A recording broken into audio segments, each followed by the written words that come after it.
Samsung adds another accessory for the S3 and the Note 2, and will the S4 have an unbreakable screen?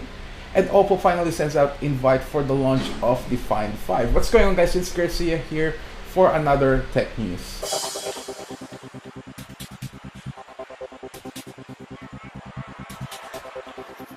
Now that 2012 is finally over, rumors are starting to build up for the next Galaxy S phone, the Samsung Galaxy S4. And rumors are being said that it will have an unbreakable screen. Unbreakable screen, think about it. Imagine if the Samsung Galaxy S4 has an unbreakable screen. I don't know what they mean by that. Probably, perhaps, it's bulletproof as well. So, I don't know what they exactly mean by that. But currently, the best, or the toughest screen that you can get is the Gorilla Glass 2. Now, I've always been a big fan of the Gorilla Glass 2. Although it's the toughest, it's still breakable. But apart from that, it's also being reported that it will feature a 4.99-inch display, so let's say about 5-inch, and it's also being said to feature a 1080p display. Now, speaking of the 1080p display, it's pretty much kind of making sense now that, you know, we've seen the DNA, the Droid DNA, we've seen the Butterfly, now the Oppo Finder, the Oppo Find 5, which is which is soon going to be released in China. So now I'm going to be talking about that on this news as well. So apart from that, it's also being said to have a 2 gigabytes of RAM, but there's also a report saying that Samsung is actually preparing a smartphone that will feature a 3 gigabytes RAM. Crazy, crazy, crazy. If Samsung ever release a 3 gigabytes, you know, Samsung Galaxy S4, I think everyone's gonna be shocked because it's 3 gigabytes. Think about it. But apart from that, it will also have the latest Exynos processor as well as 13 megapixel camera. Now, the camera on the Samsung Galaxy S3 currently, or even the Note 2, is amazing. Although I believe the iPhone 5 is still is a little bit better in terms of color. The Samsung camera is a little bit oversaturated, I guess, but in the next Galaxy S4, we'll see how the camera works. But apart from that, I'm really excited about the next generation Galaxy S phone. So let me know what you think about it just by sending me some comments down below. But apart from that, it's really exciting.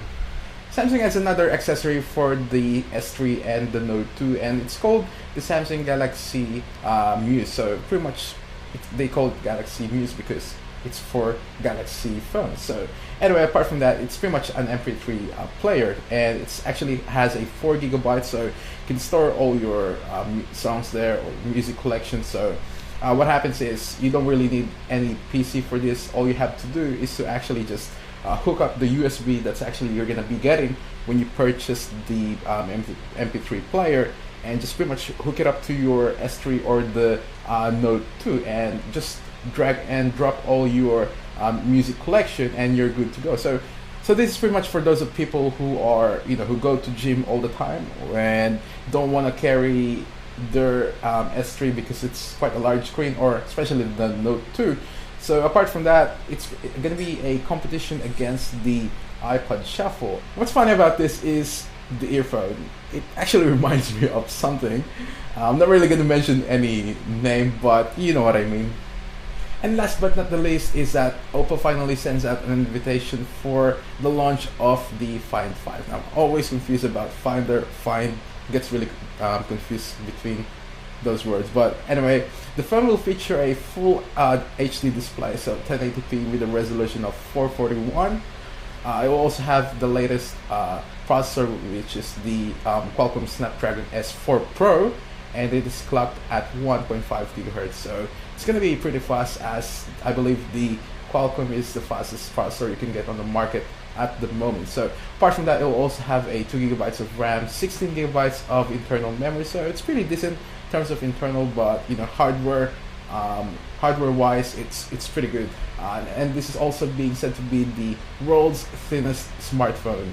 So I believe that's gonna be obviously gonna be thinner than the iPhone 5, I guess. So I've used the iPhone 5 and it's pretty thin. So I'm really excited this. Hopefully it will land in Australia, and in China the release date is actually by the end of December. And speaking of launch, the launch is on the 12th of this month, so in just 4 days here in Australia, and probably I believe 5 days if you're in the US, because you guys are behind. So there you have it, guys. That is the news for today. And if you like my videos, make sure to subscribe, or don't forget to hit that like button.